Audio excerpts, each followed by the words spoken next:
ARN Exton has announced the availability of a new OpSuS edition of Exton Linux.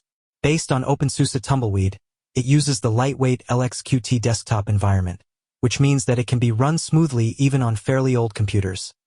I've made a new version of Exton OpSuS with lxqt 2.2.0 as the only desktop environment. The ISO image is therefore rather small, 1850 megabytes, which means that you can run the system from RAM really fast even if you have only 4 gigabytes RAM.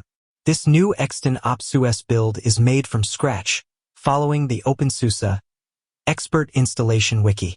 Linux kernel 6.14.6 is used when running Exton OpSuS live. When running the system from hard drive, you can use openSUSE's original kernel. Right now, it is version 6.15.2. When the boot process is ready, you will end up at LightDM's login screen.